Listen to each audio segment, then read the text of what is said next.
최경영의 최강 시사.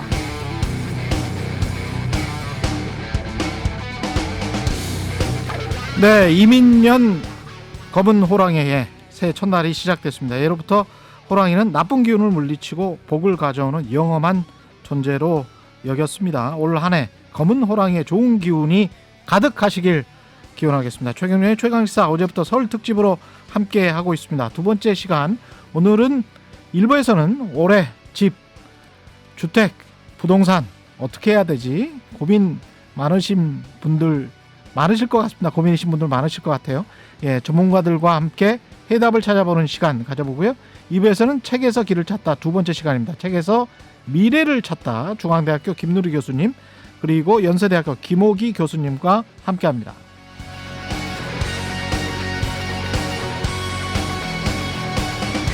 네, 안녕하십니까. 새해 첫날 2월 1일 세상에 이익이 되는 방송 최경영의 최강시사 출발합니다. 저는 KBS 최경영 기자고요. 예, 오늘 일부 말씀드린 대로 어제와 마찬가지로 설 특집 4프로쇼 함께합니다. 어제 일부에서는 세계 경제, 우리 경제 그리고 주식시장 상황, 미래 전망 해봤는데요. 오늘은 부동산 시장 이야기 나눠보겠습니다. 어떤 흐름이 이어질지 올해 부동산 시장의 동향 이종우 전 리서치 센터장 나오셨고요. 안녕하십니까? 예, 안녕하십니까? 예, 홍춘욱 EAR 리서치 대표 나오셨습니다. 안녕하십니까? 안녕하세요. 예, 서영수 키움증권 이사님 나오셨습니다. 안녕하십니까? 예, 안녕하세요. 키움증권 서영수입니다. 보통 뭐 현재 진단부터 하고 뭐 이러는데 오늘은 그냥 제일 궁금한 전망부터 해볼까요? 네. 전망부터 해서 이렇게 예. 데이트백해서 예. 시간을 좀 역산으로 해서 한번 이야기를 나눠보도록 하겠습니다. 제가 먼저 말씀드릴게요. 예. 예. 지금의 상황은 앞으로 예. 서울 지역 실거래 가격 기준으로 예. 30%에서부터 40% 정도 하락하는 그 과정의 초입 단계에 지금 들어가 있다. 30%에서 40%. 예, 그렇게 보입니다. 어제 주식시장도 30% 이야기하지 않으셨어요? 제가 이 부동산 가격이 꺾이면 예. 실거래 가격으로 30에서 40% 정도 하락한다. 예. 이거는 추석 때 나와서 제가 얘기를 했던 거였고요. 지난해 추석 때. 예, 지난해 추석 때 특집에 나와서 예. 제가 얘기를 했고 그다음에 그 수치는 과거에 그 전부 다 근거가 있었던 수치입니다. 2010년도부터 그러니까 예를 들어서 1991년도에 한번 피크를 쳤었거든요. 예. 그 당시에 실거래 가격으로 41% 하락을 했었어요. 그다음에 2011년서부터 떨어졌을 때 그때 30% 정도 하락을 했거든요. 예. 그러니까 이번 같은 경우에도 실거래 가격으로 그 정도 떨어진다 이렇게 보입니다. 근데 우리 지금 생각해 보면 야 30에서 40% 떨어진다니 이게 도대체 말이 되냐? 뭐 이런 얘기를 하잖아요. 근데 최근에 이제 뭐 어느 지역 단지 아파트 얼마 떨어졌다 이런 거 보면요. 예. 5억 9천짜리가 6천만 원 떨어졌다 이러잖아요. 그러면 예. 그게 10%입니다. 그렇죠. 그 정도로 그렇죠. 굉장히 큰 거예요. 예. 그리고 제가 봤을 때에 이렇게 40% 정도 떨어질 수 있다라고 보는 거는요. 그 지난 2년 동안에 서울 지역의 아파트 실거래 가격이 84% 상승을 했습니다. 근데 그 사이에 그 거래 대금이라고 하죠. 그러니까 거래한 거에다가 그 가격 그걸 곱한 게 얼마냐면 대략 75조 정도 됩니다. 아. 근데 우리나라의 주식 시장이 하루에 거래되는 대금이 코스닥 코스피 합쳐서 22조 정도 되거든요. 아. 그러면 딱 사흘 정도 거래할 수 있는 금액을 가지고 2년 동안에 서울 지역의 아파트 가격을 84% 끌어올린 거예요. 그러니까 그 얘기는 달리 얘기하면 별로 거래가 없이 계속해서 올라갔다라고 하는 거죠. 적은 돈을 가지고. 그러니까 떨어질 때는 마찬가지로 적은 거래를 가지고 내려간다라고 하는 겁니다. 예. 그리고 지금이 이제 그런 단계로 들어갔다라고 봐야 되고 예. 또 하나는 뭐냐면 그러면 84%가 왜 올라갔냐. 가장 큰 거는 뭐냐면 코로나19가 발생하면서 유동성과 저금리 때문이다라고 말씀드릴 수 있죠. 예. 그 2019년 11월 정도서부터 시작해서 코로나19가 발생하기 이전인 2020년 3월까지 하면 5개월이잖아요. 예. 그 5개월 사이에 서울 지역의 실거래 가격, 아파트 가격 상승률이 5개월 동안 딱 1%였습니다. 근데 그 이후에 코로나19가 발생하고 막 돈을 풀고 이렇게 해서 그 이후에 20개월 동안 83%가 오른 거거든요. 그러니까 이게 그 상승을 했던 요인이 바뀌게 되면 당연히 그에 따른 영향은 엄청나게 나올 수밖에 없는 거죠. 크게. 예. 그 크게 나오는 것이 이제 점차적으로 예열을 거치면서 이제 실제화되고 있는 그런 과정에 지금 들어가 있다. 이렇게 볼 수가 있는 거죠. 서영수 이사님부터 하시겠습니까? 예, 홍춘욱 박사님 제가- 하시겠습니까? 네, 먼저 하세요. 예. 제가 약간 제가 정신이 혼미해가지고 지금 30-40%에서 우선은 예. 좀 우리가 이제 시청자들께서 헷갈릴 수 있거든요. 예. 좀 정의를 정확하게 해야 할 필요가 있어요. 음. 보통 이 공식적으로 나오는 이제 한국 부동산원 지수는요. 예. 지금 예를 들면 2019년 4월달에 이제 실제 주요 아파트의 이제 매매 가격이 한 대략 강남 같은 경우에 한 10% 정도 빠졌거든요. 예. 그때 이제 실거래가 지수는 대략 한 마이너스 2% 빠졌고요. 예. 그리고 그 다음에 이제 부동산원 지수는 오히려 플러스가 났어요. 지금 어떤 상황이냐면 실거래가는 이제 마이너스로 돌아섰는데 아직도 한국 부동산원 지수는 지금 0%대 그렇죠, 유지하고 있고요. 예. 다시 말하면 지금 같은 상황은 어떻게 되냐면 앞으로 어떻게 될 거냐면 당분간은 부동산원 기준으로는 하락하지 않고 계속 0으로 갈 것 같고요. 예, 부동산원 기준으로는요. 실거래가는 예, 실거래가는 계속 툭툭 떨어지겠죠. 근데 툭툭. 문제는 뭐냐면 이 거래가 이제 거의 이제 없는 상태에서 일부 급매물에서 이제 가격이 만들어지는 거예요. 그러니까 우리가 그러면 가격을 무엇을 진짜 가격으로 볼 것인지 이게 이제 각자가 그렇죠. 이제 해석을 달리하다 보니까 예. 어디에는 가격이 오른다, 어디에는 가격이 떨어진다 이렇게 좀 얘기가 왔다 갔다 하는 경향이 좀 있습니다. 그래서 예. 지금 말씀을 이제 실거래가 기준으로 말씀하셨으니까 우리가 실거래가 기준으로 생각해서 이제 말씀을 좀 드려야 될 것 같고요. 예. 그래서 지금 30%까지 간다는 거는 저는 경매 시장의 매각가율은 30%까지 갈 거라고 보고 있고요. 예. 근데 이제 실제 실거래 가격이 그렇게 간다라면은 이거는 사실상 저는 이제 금융을 담당하고 있으니까 금융이 그것을 흡수할 수 있는 능력이 없어요. 아니 근데 기간이 네. 만약에 한 5년 정도에 걸쳐서 30이나 40% 빠진다면 지난번에 2011년 때 경우처럼 5년 내내 경기 침체가 갈 텐데 그걸 어떻게 감당합니까? 그때도 아니요. 근데 그 정도 빠졌잖아요. 그러니까 우리가 예. 지금 생각하면 이거 감당할 수 없을 거다 이런 얘기 굉장히 생각 많이 하잖아요. 근데 과거에 제가 아까 말씀드렸던 것처럼 그 기간 91년도에 예.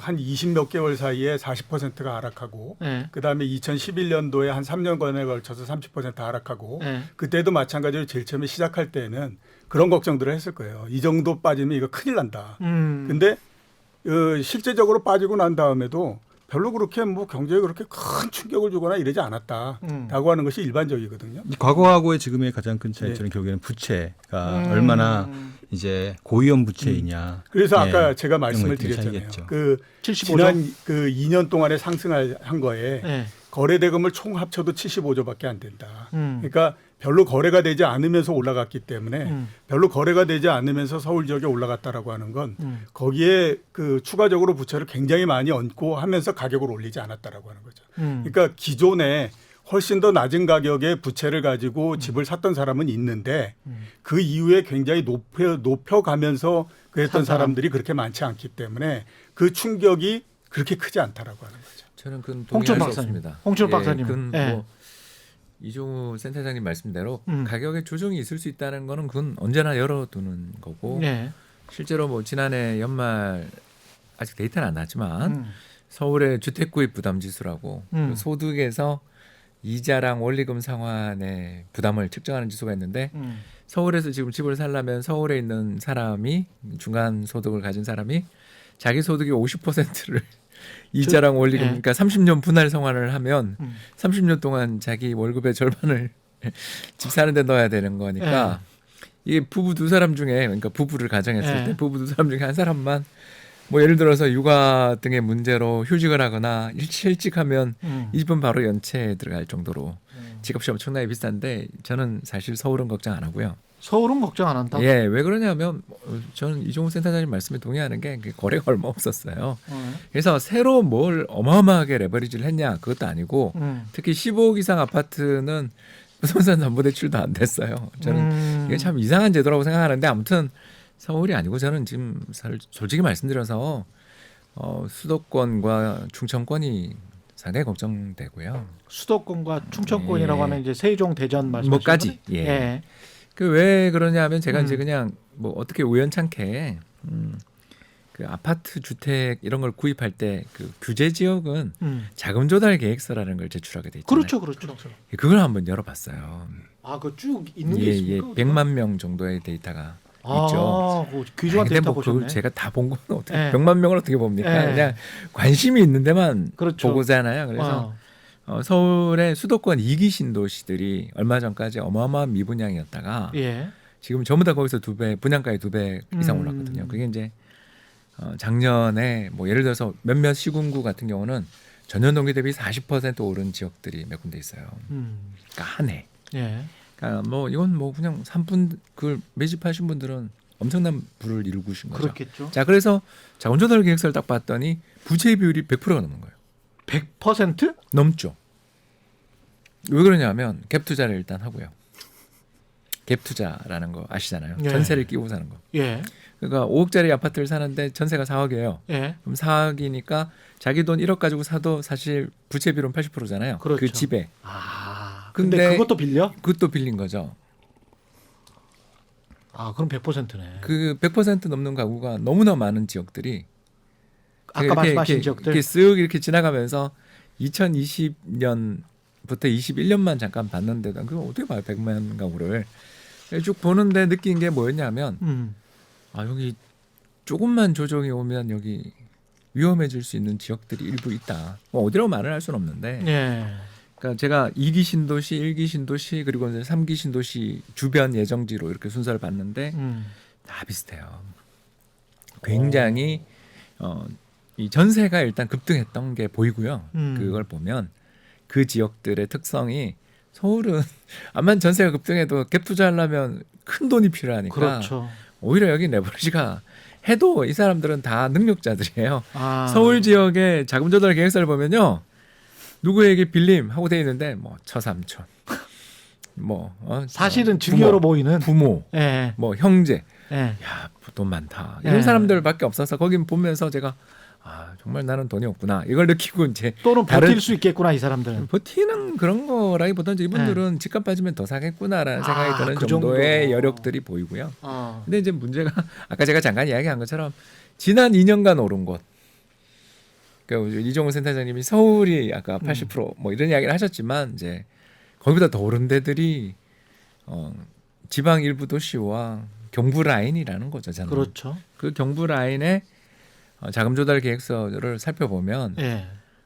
그 갭 투자가 기본이고 거기에 마이너스나 또는 여러 가지 방법을 통한 대출들이 되게 많은 걸 볼 수가 있는데 그리고 그분들의 또 그 이전 상태를 보면 대부분 무주택자예요. 근데 제가 반론 차원에서 말씀드려보면 그 사람들이 그 지역에 사는 사람들이 아니고 서울에서 원종 온 사람들이라면 그리고 서울의 돈이라면 그 돈이 그 부채가 그렇게 많이 낀 것이라면 그 사람들이 그쪽에서 손해를 봐서 이거 어떡하지? 현금화 시킬 수 있는 것은 서울의 아파트인데 라고 해서 서울의 아파트를 팔 가능성 그러면서 도미노가 일어날 가능성 뭐 이런 우리가 오피스 빌딩 이야기하고 무슨 뭐 상가 이야기하고 도미노 현상 이야기하지 않습니까? 그런 것처럼 전이될 가능성에 관해서는 어떻게 보시는지도 모르겠습니다. 일단 저한테 질문 주신 거라고 예, 생각하고 이제 순서를 조금 바꿔서 예. 그래서 이제 저는 그 이종훈 센터장님의 말씀에 절반을 동의하는 거고 또 서영수 이사님 말씀에 절반을 동의한 거죠. 그러니까 서울은 제가 봐도 거의 문제 없다 여기는. 서울은 문제 없다. 그리고 우리나라 주택 시가총액의 40%가 서울인가 그렇잖아요. 그러니까 전체 경제 전체로만 놓고 보면 집값이 빠진다고 해서 경제가 그렇게 타격을 안 받더라라는 말씀에는 동의하는데 이제 문제가 뭐냐면 이 저신용, 중신용 쪽 계신 분들이 왜냐하면 이제 서울의 아파트나 이런 걸 사지 못하고 좀 싼 아파트를 살아가신 거거나 또는 미분양 났다가 분양이 다 되거나 하는 그런 아파트들을 아무튼 살아간 거잖아요. 예. 그런 분들이 대출을 받았던 곳들이 은행도 있겠죠. 근데 아까 이야기했던 레버리지 비율이 그렇게 높은 분들이 은행을 이용할 수는 없었을 거예요. 저축은행이나 뭐 이런 예, 것들. 뭐 저축도 은행도 있지만 이제 또 신용 대출도 신용대출. 있었겠죠.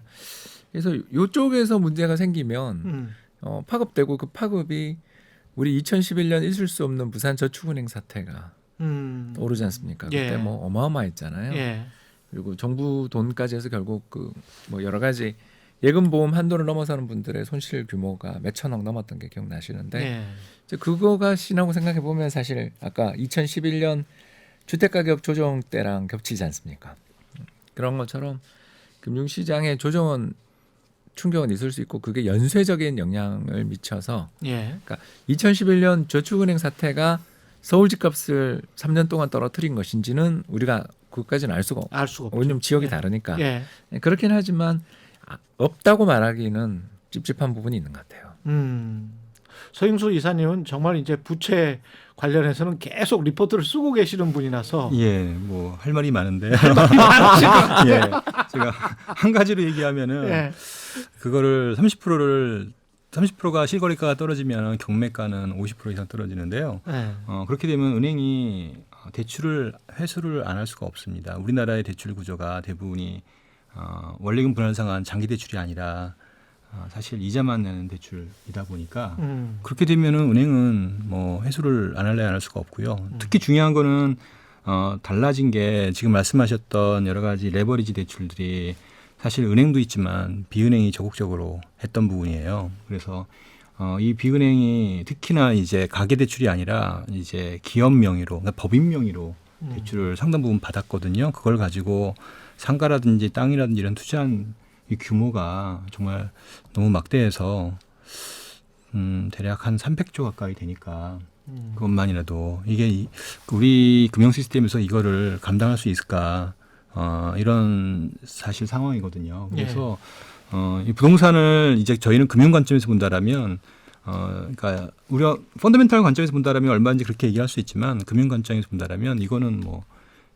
이제 금융 위기를 얘기하는 거니까 저는 그렇게는 안 된다. 정부가 분명히 시장 개입을 통해서 어느 정도의 정책을 취할 것이다. 저희는 그렇게 보고 있고요. 어쨌든 기본적인 논조에 대해서는 뭐 충분히 동의하고 있습니다. 그럼 하락률이나 이런 것들은 30% 40%가 아니라고 할지라도 어느 정도로는 하락할 수밖에 없다. 여기에는 동의하십니까? 예, 이제 우리 이걸 아셔야 됩니다. 이번에 이제 달라지는 대출 규제가 이제 대출 총량 규제가 있죠. 이게 이제 지난해 대비 1% 포인트가 이제 하락했습니다. 4에서 5%로 떨어졌거든요.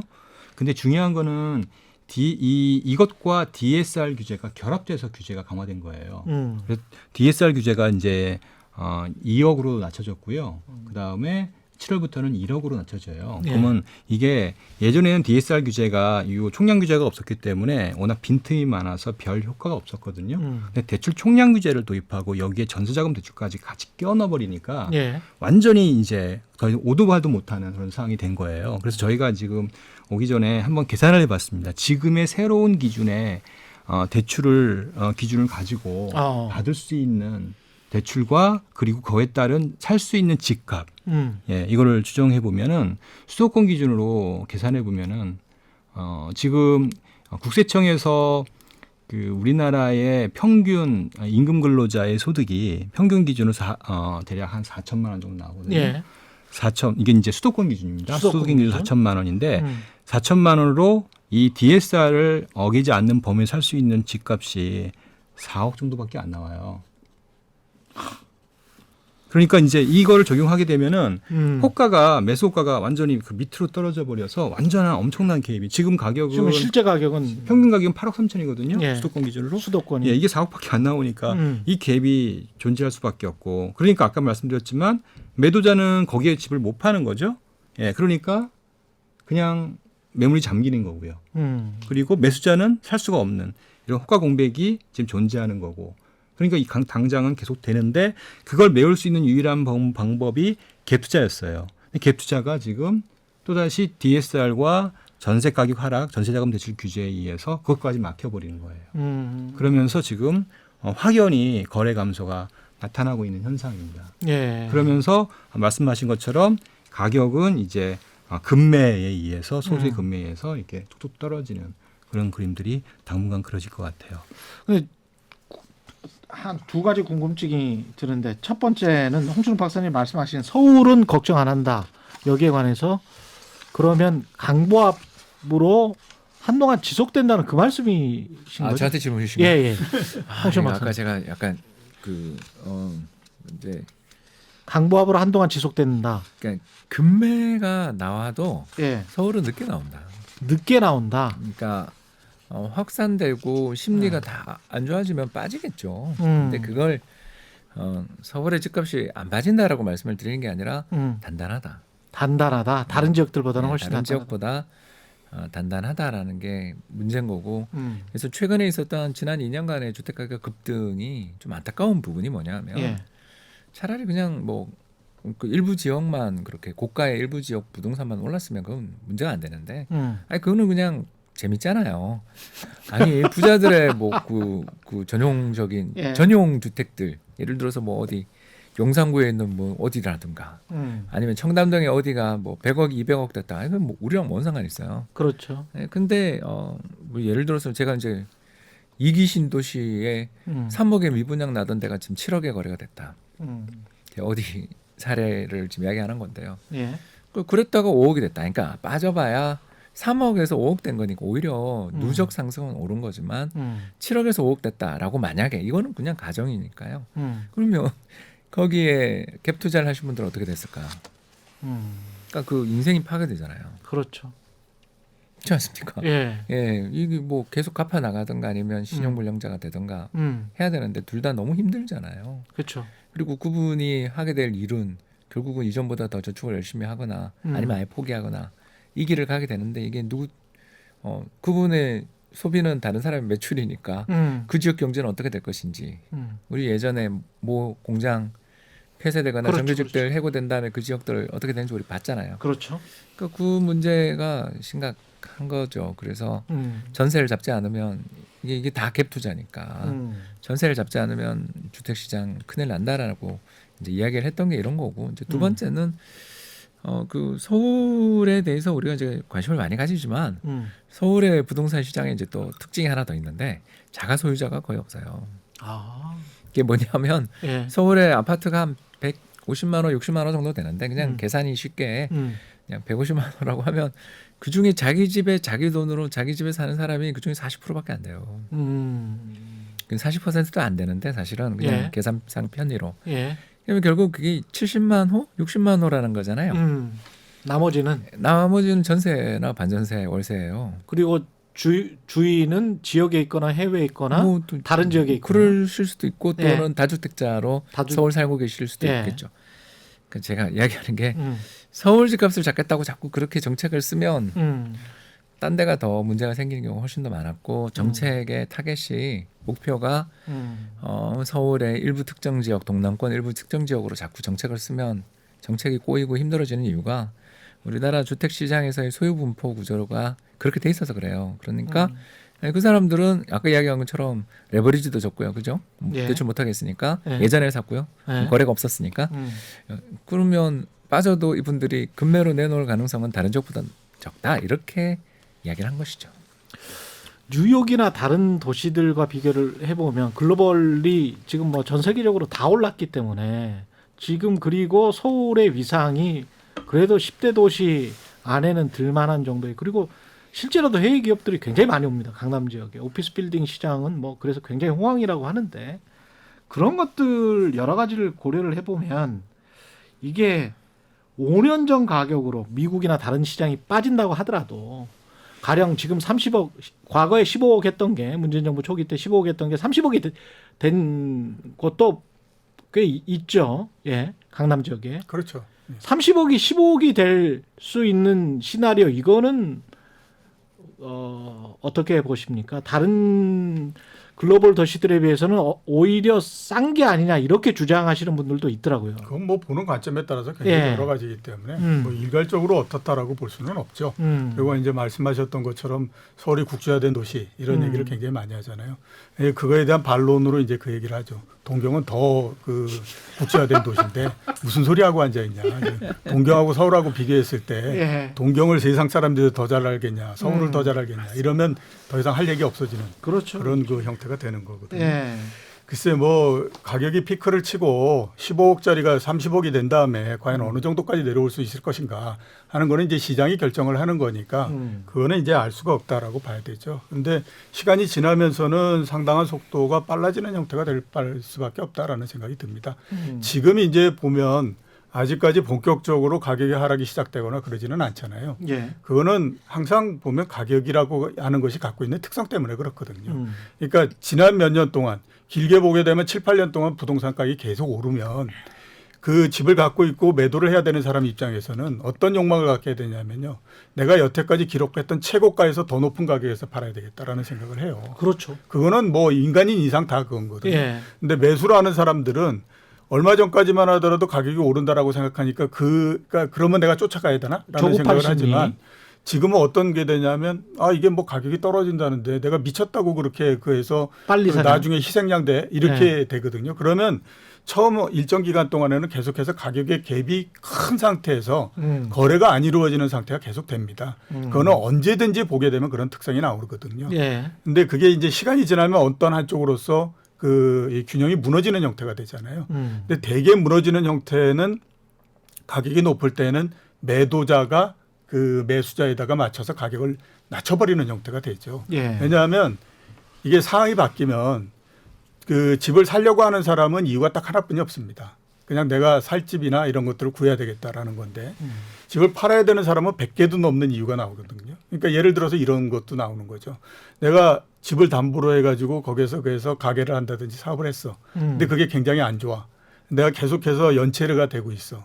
이거 시간 조금만 더 지나면 한두 달 더 지나면 이거 경매로 넘어가 버릴 것 같은데 예. 그러면 그 전에 내가 가격이 싸게라도 해서 팔아버리는 게 나한테 이로다라고 생각하면 당연히 매도를 하겠다고 나오잖아요. 그건 가격을 굉장히 낮춰서 예. 그렇게 되기 때문에 균형이 무너지는 형태가 돼버리는 거거든요. 그런 측면에서 봤을 때 앞으로 상당히 좀 그 내려갈 가능성은 있다 이런 생각이 드는데 제가 생각했을 때는 뭐 과거의 그 기록 30% 정도 이런 거 하락할 때 그렇게 저는 크게 어려울 것 같지는 않다라는 생각이 들고 그때 그냥 그렇게 잘 예, 살았다. 그렇죠. 그다음에 네. 또 하나 이제 우리 홍춘욱 박사 얘기 그래서 이제 서울 이렇게 좀 안정적이지 않겠느냐 이렇게 이제 말씀하셨는데 저는 또 그것도 아닐 것 그건 같다라는 아니다. 생각이 들어요. 예. 왜 그러냐면 우리 지나서 2007년도 8년도 이럴 때는 뭐가 유행이었냐면 버블 세븐이라고 하는 것이 유행이었잖아요. 그러니까 뭐 강남 지역 그다음에 분당 뭐 용인 뭐 이러면서 그 한참 오를 때 아마 거기에 있는 사람들은 그런 생각을 했을 거예요. 여기는 절대 떨어지지 않는다. 그러니까 당연히 분당 위에 천당이 있다. 예. 이런 얘기 했었잖아요. 예. 그런 거였는데 그게 막상 상황이 딱 변하니까 제일 먼저 내려가는 데가 어디냐면 강남, 분당 이런 데가 떨어지기 시작하는데 정말 정신이 없이 내려가 버리는 형태가 되거든요. 항상 보면 가격이라고 하는 것의 원리는 높아지면 그다음에 반대의 영향도 크다라고 하는 거는 가격의 원리이기 때문에 예. 제가 봤을 땐 그런 부분들은 무시할 수 없을 것 같다 이런 생각이 저는 들어요. 제가 부연해서 하나 예. 이제 데이터를 좀 저는 여러 데이터 중에서 가장 신뢰할 데이터를 국세청 데이터로 당연하죠. 예, 보고 있거든요. 이 전수 데이터이기 때문에 예, 그래서 대략 임금 근로자가 한 대략 1,900만 명 정도 되는데 상위 10%가 대략 한 190만 명 정도 됩니다. 이 사람의 최근 3년간 평균 임금 소득 증가율이 몇 프로 정도 될 거라 생각하세요? 우리 보통 한 10%? 이렇게 보통 보잖아요. 그거 하시면 안 될걸요? 예, 실제는 2.1%고요. 2.1%. 예, 그리고 세율이 더 올라갔기 때문에 세율을 이제 제거한 이제 세후소득, 예. 세후소득, 가처분 소득이죠. 가처분 소득은 1%대예요. 최근 3년 동안 상위 10%도 1%대밖에 소득이 증가하지 소득이 않았어요. 증가하지 임금 임금 근로자는. 예. 예. 그래서 그들의 평균 세후소득은 1억 정도 되는 것으로 나옵니다. 이게 195만 명인데 예. 참고로 지금 공시지가 기준으로 전국에 15억 이상 아파트가 한 160만 채 정도 됩니다. 예. 예. 얼추 비슷하죠. 예. 근데 1억으로 살 수 있는 집 가격은 지금 DSR 도입하면은 8억이 안 됩니다. 그 사람들이 최대로 당겨 쓸 수 있는 당겨서 살 수 있는 집값이 8억이 안 됩니다. 1억 이상의 연봉자도. 그래서 결국엔 그러면은 이 집값을 유지할 수 있는 방법은 임금 소득이 아니라 다른 자산 소득 또는 배당 소득에 의해서 이제 이 가격을 유지할 수 있다라고 봐야겠죠. 또는 우리가 그러면- 모르는 자영업해서 돈을 크게 많이 버신 분들이나 기업가들이나 아니면은 그래서 이제 배당 소득이 스리슬쩍 증여를 받으신 예. 분들. 이제 이런 개념이 될 거예요. 그러니까 그래서 저는 오히려 주식 시장이라든지 가상자산 시장이라든지 아니면 여러 가지 이제 다른 형태의 이제 이 시장들 예. 이런 데서 음성적으로 돈 벌 수 있는 이런 것들이 얼마가 되냐 이슈인데 예. 결국엔 이거 역시 이제 경기와 연결되어 있다라고 말씀을 드릴 수 있는 거죠. 그래서 최소한 강남 3구는 축적된 부가 어느 정도 유지될지 모르지만 벌써 이미 나타나고 있는데요. 강남 3구보다 살짝 조금 떨어지는 구들이 있잖아요. 예. 구들은 이미 벌써 마이너스 돌아섰어요. 음. 예. 예를 들면 강동구라든지 성동구라든지 예. 이런 쪽은 실거래 기준 마이너스 돌아섰거든요. 예. 이런 현상은 계속 될 것으로 보여집니다. 계속됐다. 그렇죠. 더군다나 이제 서울이라도. 예, 30, 40대가 많이 거주하는 서울의 변두리 이건 또 다른 그림이 될 거고요. 그 관련해서 반론이나 혹시 다른 분들 의견은 없으십니까? 일단 전 집값이 올해 빠지기는 어렵다고 보는 쪽이라서. 올해 빠지기는 어렵다. 그러니까 이제 저도 시장이라는 게 한번 조정 오면 실거래가 단지별로 30% 조정은 쉽거든요. 예. 왜 그러냐면 호가가 부풀려져 있었다가 예. 또 밑에 호가로 잡히면 30%예요. 네, 그렇지 않습니까? 예. 그런 일이 속출했거든요. 예. 그래서 저는 뭐 그 말씀은 최악의 경우에 30% 빠질 수 있다. 이건 동의인데 이제 올해 그럴 거냐 이게 이제 올해 이 지금 올해. 우리 신년 벽두에 전망해서 또 이야기할 문제 아니냐. 그렇죠. 그렇죠. 예. 왜 제가 조금 부정적이냐면 음. 이게 그 금리는 인상되는데 풀리는 돈은 올해가 작년보다 더 많은 것 같아요. 왜요? 왜 그러냐면 두 군데에서 나오는데 음. 첫 번째는 당연히 재정을 쓰기 시작했어요. 그죠? 예. 추경을 그렇게 안 쓰다가 음. 이건 정말 우리나라 재정 정책 당국한테 음. 저는 정말 혼나야 된다라고 말하고 싶고요. 아무튼 뭐 여러 가지 미스로 인해서 돈이 많이 남았잖아요. 예. 그래서 추경을 벌써 새해 벽두부터 하는 등 경제에 돈을 뿌리고 있는 데다가 두 번째가 더 문제가 뭐냐면 3기 신도시가 아직 보상 완료가 된 데가 거의 없어요. 이게 핵심이에요. 예, 이게 신도시를 개발해서 집값을 잡는 게 시차가 걸린다라는 이야기를 그렇게 하는 이유가 이것 때문이거든요. 예.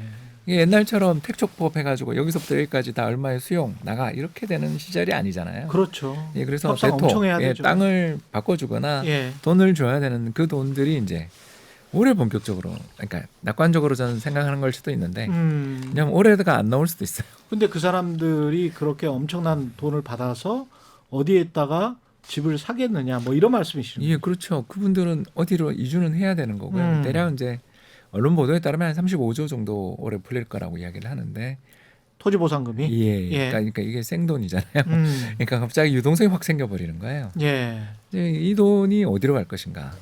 이거 지난 5년 동안 아까 이종우 센터장님 말씀하신 건 한 75조 돈으로 지난 2년 동안 막 올렸다고 했는데 뭐 이제 그건 거래대금이니까. 거래대금이니까 예, 거래대금은 당연히 더 커야죠. 더 커야죠. 근데 이제 예.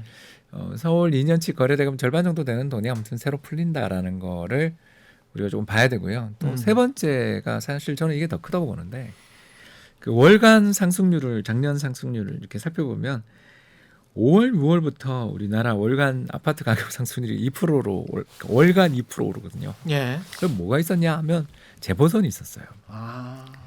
이게 선거가 물론 자본주의 민주주의 국가의 꽃이죠. 근데 이 공약이 이제 아직 나온 게 없는데 벌써 예를 들어 뭐 김포공항을 밀고 거기 100만 원을 짓는다든가 혹은 용산에 집을 10만 원을 더 짓겠다든가 뭐 이런 식으로 또 태능이 다시 나오고 그래서 제 말은 뭔 말을 하고 싶으냐면 올해 주택 공급을 많이 늘리겠다라는 공약들이 나오고 이게 실제로 재정으로 뒷받침되겠죠, 그죠? 그렇지 않습니까? 그러니까 이 공약 대통령 공약인데. 그렇죠, 그렇죠. 적어도 1, 2년 차에는 집중적으로 시행되면 이 돈이 당연히 수년 뒤에 주택 시장에 어마어마한 부담이 될 거예요. 이 어마어마한 공급 물량이 나오니까. 그러나 그 전에 뭘 해야 되냐면 토지를 보상금을 주고 내보내야. 그렇죠. 이 공항 순서가. 트럭 터미널이든 예. 골프장이든 지금 제가 이야기하는 자리들이 다 그런 게 있는. 왜냐하면 그 층고가 낮은 설비들밖에 없는 지역을 뭐 하겠다는 거니까. 예, 그런 네. 돈들은 어디 가겠냐. 음. 여기다 이제 네 번째 6월에 또 지방선거가 있는데 그렇죠. 이 지방선거라는 건 결국 개발 공약이 더 구체적으로 나오거든요. 그러니까 저는 우리 경기 사이클도 그렇게 만만치 않고 금리도 올리고 특히 DSR 규제가 저는 굉장히 클 거라고 생각해요. 근데 예.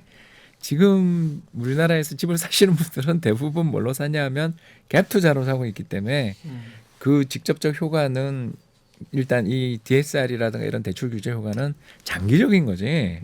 이걸로 집을 사는 사람들이 지금은 많지 않고 대부분은 갭 투자로 사고 있다라는 현실을 일단 본다면, 예. 그러니까 정책의 효과는 점진적으로 누적적으로 나오는 반면 돈 풀리고 개발 공약 나오는 효과는 오래 집중되거든요. 그래서 단기적으로 올해 한 해만 놓고 봤을 때는 그러니까 저희가 먼 미래는 아. 아예 정상으로 돌아가는 과정, 조정 과정이 올 거라는 말씀에 동의하나 그게 올해냐 이렇게 묻는다면, 그리고 또 올해부터 본격적인 조정이 시작이냐라고 한다면 먼 뒤에 보면 아 그때가 변곡점이었어 정도는 가능할 수 있을지 모르지만 올해 연간으로 하락률이 마이너스가 날 것인가, 특히 서울을 비롯한 우리 수도권 지역. 수도권 지역이 마이너스가 진짜 찍힐 것이냐에 대해서 찍혀봐야 작년 세종시처럼 44% 오르고 1% 빠졌잖아요. 예. 그러면 그건 조정이 아니잖아요. 왜냐하면 그 급등한 가격이 거래가 된 거니까. 예. 그러니까 제가 이야기하고 싶은 말씀은 본격적 조정이 시작이라고 말하기에는 이런 여러 가지 문제가 좀 있다. 그래서 급락을 이야기하려니 저는 빠졌으면 저도 좋겠는데 왜 너무 많이 오르니까. 너무 많이 오른 건 사실이죠. 이게 조정을 예. 받아야 되는데 올해 시장도 참 만만치 않은 시장이다. 이런 면도 있는 것 같아서 반론을 제기했습니다. 예. 이종석 타장님. 우리가 이렇게 판이 바뀐다라고 얘기를 하거든요. 예. 그러니까 판이 바뀌면 판이 바뀌기 이전에 생각했던 거하고 판이 바뀌고 난 다음에 생각했던 거하고는 완전히 다른 세상이 되는 겁니다. 근데 대부분들 보면 판이 바뀌기 이전에 익숙해져 있기 때문에 예. 그 논리를 가지고 많은 것들을 생각하게 되죠. 지금이 이제 마찬가지거든요. 7년, 8년 동안 계속해서 부동산 가격이 오르는 형태였기 때문에 당연히 그 논리를 가지고 지금을 얘기를 하게 되는 거예요. 예를 들어서 이제 보면 이런 거죠. 공급을 얼만큼 늘려야 되느냐. 그다음에 이제 공급이 늘어나는 공급 규모가 얼만큼 되기 때문에 가격이 오르냐 떨어지냐. 이걸가 과거의 논리를 가지고 얘기를 하는 거죠. 만약에 가격이 떨어진다라고 하면요. 그때는 신규로 공급을 안 한다고 하더라도 가지고 있는 사람이 내놔야 됩니다. 왜냐하면 이 조금이라도 빨리 내놔야 내가 손실을 조금 덜 보든지 아니면 이익이 조금이라도 덜 줄어든 상태에서 그렇죠. 그 처분할 수 있잖아요. 그렇기 때문에 이게 판이 완전히 바뀌는 형태가 돼버리는 거거든요. 그러니까 저는 이게 이제 판이 바뀌는 그런 과정으로서 들어간 거고 요 판이 완전히 바뀌어서 사람들이 아 드디어 판이 바뀌었구나라고 하는 걸 인정하는 데까지 시간이 오래 걸리지 않을 것 같다라고 하는 거죠. 근데 시간이 좀 걸릴 수도 있을 것 같기도 한 거는 또 전세 가격을 봐야 될 것 같은데 전세 네. 가격이 만약에 지금 뭐 어느 정도인지는 모르겠습니다만 서울 같은 경우에 50-60%, 70% 되는 지역들 각각 다 다를 텐데 전세 가격이 충분히 뒷받침을 해버리면 그러면 이게 뭐랄까요 매매가가 그 정도 수준까지 확 떨어지기는 또 좀 시간이 걸릴 것 같다는 생각도 언뜻 드네요. 예, 그래서 전세 가격을 좀 동향을 말씀을 드리면 예.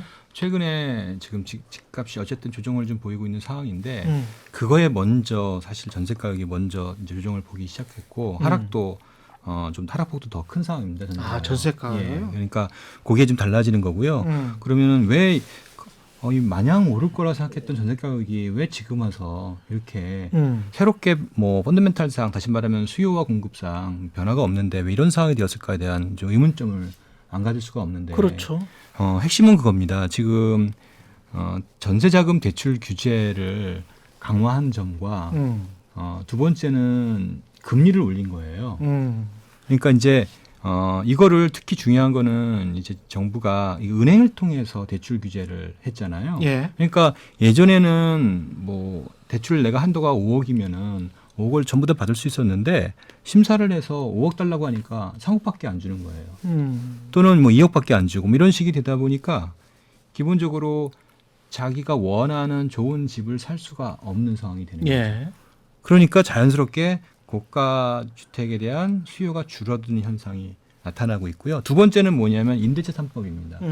지금 임대차 3법이 가격 상승에 아주 중요한 요인이었잖아요. 예. 근데 이제 임대차 3법의 입장에서 본다라면 그 이제 주 임대인 입장이죠. 임대인 입장에서 본다라면 당연히 임차인을 계약경시 청구권을 거부를 해서 새로운 어떤 임차인을 다시 받아들여야 아주 높은 전세 그렇죠. 가격에 거래할 수 있게 된단 말이에요. 근데 그러려면 어떻게 되냐면 자기가 입주를 해야 된다고요. 실제로는 입주를 하기가 어렵잖아요. 예. 그러니까 어떻게 하냐면 보통 내보내고 돈을 다 줘서 내보내고 한 달, 두 달, 세 달 정도를 공시를 둔 상태에서 그 다음에 새롭게 받는 게 일반적인 지금의 관행이었거든요. 근데 이제 그러려면은 이 임대인이 충분한 자금 여력과 예, 여러 가지 여건들이 돼야 되는데 예. 이게 이제 대출 한도가 뭐 신용대출도 줄고 여러 가지 대출이 주니까 이게 이제 자금 압박이 생겨서 그렇게 할 수 있는 사람이 확연히 줄어드는 거예요. 예, 그래서 저희가 이제 저희 분석 자료에 따르면은 전세 수급 지수가 아이러니하게 수요와 공급, 실수요와 공급이 아니라 대출의 영향을 받는 거예요. 예, 대출 규제가 강화되고 금리가 올라가니까 공급이 늘어나서 이 공급 부족이 해소되는 현상이 나타나는 거죠. 결국은 돈의 흐름이었네. 대출과 금리와. 예. 그렇죠. 돈이 있어야 뭔가를 뭐 사든지 팔든지 할 수 예, 있어요. 이렇게 되니까 예. 전세 가격이 안정화되니까 또 아까 얘기하셨던 지금의 주요 매수 주체는 갭 투자거든요. 일반적인 주거 목적의 투자는 아까 말씀드렸던 DSR 이런 것 때문에 살 수가 없는데 이 갭 투자마저도 좀 어려워지는 국면에 빠지니까 예. 지금 시장이 이제 조정을 보이고 있다 이렇게 이해하실 수 있을 겁니다. 시간이 또 한 3분밖에 안 남았습니다. 짧게 네. 한 분씩 올해 혹시 고민하고 계신 분들한테 좋은 한마디씩만 해주십시오. 뭐 여태까지 제가 계속 얘기해 왔던 네. 게 있는데 뭐 홀드해라. 갑자기 이렇게 바꿔서 얘기를 드릴 수는 없고요. 예. 제 생각으로는 그렇습니다. 그 올해의 시작이든 아니면 더 지나서 시작이든 일단 판이 굉장히 바뀐다라고 하는 거를 인식을 하시고 그다음에 지난 7, 8년 동안에 우리가 부동산에 대해서 생각했던 그 개념을 바꾸어서 이제는 생각하셔야 될 때가 됐다라는 네. 생각이 들고 당연히 그러다 보면 뭐 가수요로 내가 뭔가를 사겠다 이런 것들은 이제 하시면 안 되고요. 그다음에 투자를 했다가 잘못되는 부분들에 대해서 누구도 책임져 주지 않습니다. 그렇죠. 그거는 내가 책임을 져야 되는 거기 때문에 만약에 그게 잘못되면 내 인생의 상당 기간 동안 굉장히 피곤하니까 그거를 좀 인식을 하셨으면 하는 생각이 듭니다. 예. 홍 박사님께서 말씀하셨는데요. 어쨌든 핵심은 올해는 정말 많은 변화가 있는 한 해인 것 같아요. 정치적으로 이제 선거가 대선과 지방선거가 있잖아요. 이런 것들은 중요한 부동산 시장의 호재 요인들이거든요. 그래서 이 새 정부가 들어와서 어떤 부동산 정책을 취할지에 따라 또 많이 달라질 겁니다. 그렇죠. 예, 특히 이제 제가 보기에는 여러 가지 대출 규제 정책을 말씀을 드렸는데 이거 새 정부가 다 무시하고 새롭게 할 수도 있는 게 현실이거든요. 그냥 대출해서 쓰세요. 뭐. 예, 한국이라는 나라에서는 얼마든지 그럴 수 있기 때문에 예. 제가 드리고자 하는 얘기는 한국적 환경에서는 적어도 올해는 정말 많이 공부해야 된다. 많이 예측보다는 지금은 대응의 영역이다라고 저는 말씀을 드려요. 예측보다는 대응이에요. 예, 그래서 예. 많이 우리가 이제 여러 이제 방송도 많이 보시고 예, 책도 많이 읽으시고 그렇게 예. 해서 좀 이 부분을 잘 대응하시면 오히려 슬기롭게 이거 오히려 좋은 수익을 낼 수 있는 기회가 아닌가 이런 생각을 합니다. 오늘 방송이 수학 정석의 한 기본 정도는 된 것 같으니까요. 가끔 돌려서 한번 봐보십시오. 홍준호 박사님 마지막으로. 예. 예. 좀 부동산 시장 대해서 예. 서울 강남만 안 보고 쓰는 정책은 이제 좀 그만했으면 좋겠어요. 그만 강남만 예, 그만 제가 찾아와라. 오늘 그 말씀을 드리고 싶었었는데, 예. 그러니까 그 좀 구조가 많이 다르다. 그렇죠. 그 예. 매수 자금 뭐 이런 것들 데이터도 이제 몇 년 축적되고 했으니까 저처럼 뭐 그냥 살빼 본 것도 아니고 제대로 보고 계실 테니까 예. 그런 현실에 맞춘 부동산 정책이 나왔으면 이렇게 2021년에 이 급등은 없었을 텐데 이게 급등한 다음에 이제 시장 전망을 하려니 이렇게 우리가 어려운 그렇죠. 거잖아요. 그렇죠. 그러니까 일단 사고는 쳤고 이 사고에 대한 수습을 좀 잘 할 수 있도록 예. 복귀라도 좀 잘해보자. 그런 정책이 나왔으면 좋겠습니다. 알겠습니다. 말씀 잘 들었고요. KBS 1라디오 최경영의 최강시사 추석 특집 4프로 쇼였습니다. 이정우 전 리서치 센터장, 홍춘욱 EAR 리서치 대표, 서영수 키움증권 이사님이었습니다. 고맙습니다. 예, 감사합니다. 예, KBS 1라디오 최경영의 최강시사 1부는 여기까지고요. 잠시 후 2부에서는 설 특집 책에서 길을 찾다 두 번째 시간이죠. 연세대학교 사회학과 김호기 교수, 중앙대학교 동문과 김누리 교수와 함께합니다.